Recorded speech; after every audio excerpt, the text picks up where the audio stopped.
అందరూ నమస్కారం అండి. నేను మణికుమార్ని, కుంభకోణం కోపురం రాష్ట్ర విజయవాడ నుంచి.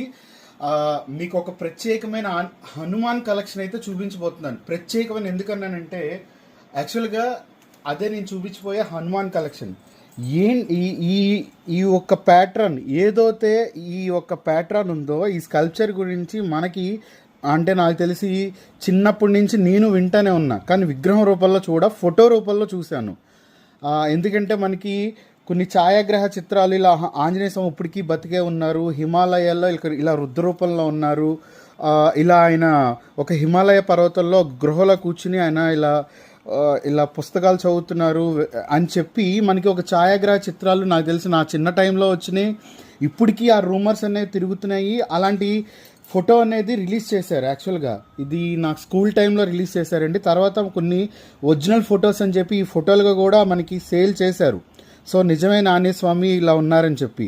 సో అలాంటి ప్యాటర్న్ అనమాట. సో ఇక్కడ చూస్తే ఒక గృహలో ఒక కొండ మీద, అంటే కింద చూస్తే ఒక కొండ, ఒక విరిగిన కొండ మీద ఆయన పీఠం మీద, ఆ కొండనే పీఠాన్ని చేసుకుని కూర్చున్నట్టు వస్తుంది. అలాగే ఇక్కడ వేదాలు, ఇక్కడ చూడండి రాముల వారు, ఇక్కడ అలాగే సీతాదేవి, అంటే మనకి ఇది రామాయణం బుక్స్ చదువుతున్నట్టు. ఆయన ఇక్కడ వృద్ధ రూపంలో ఆయన ఒక నుదురు కానీ, ఆ పైన జుట్టు, అంటే ఆ జుట్టు కానీ, ఆ చెవులు కానీ, మెల్లో ఆ రుద్రాక్ష మాల కానీ, ప్రతిదీ కూడా చాలా చాలా డిఫరెంట్గా ఉంటుంది. అలాగే ఇంకోటి వచ్చేప్పటికి ఇక్కడ చూడండి ఆయన పక్కన కమండలం.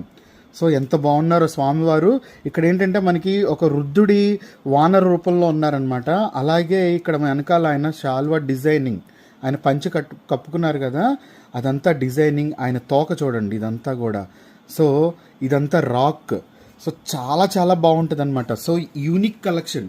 ఎవరైతే ఆంజనేయ స్వామిని ఇలా ఛాయాచిత్రం, అంటే ఓల్డ్గా మనకి ఏదైతే ఫొటోస్ రిలీజ్ చేశారో ఆ ప్యాటర్న్ అనమాట.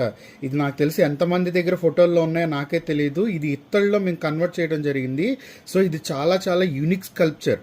అలాగే ఇప్పుడున్న వాళ్ళకి కూడా మన అవేర్నెస్ తీసుకురావడానికి, మన పిల్లలకి ఎవరైనా అడిగినా కూడా మన పిల్లలు మనల్ని, సో ఈయన గురించి చెప్పడానికి కూడా చాలా బాగుంటుంది. ఇలా ఆంజనేయ స్వామి ఏంటి ఇలా వృద్ధుడి రూపంలో ఉన్నారని మనం ఎవరినైనా అడిగినా కూడా చెప్పడానికి కూడా చాలా అనువైన విగ్రహం. ఈ జనరేషన్ కూడా అవేర్నెస్ తీసుకొచ్చే విగ్రహం అనమాట. సో ఇదొక కలెక్షన్.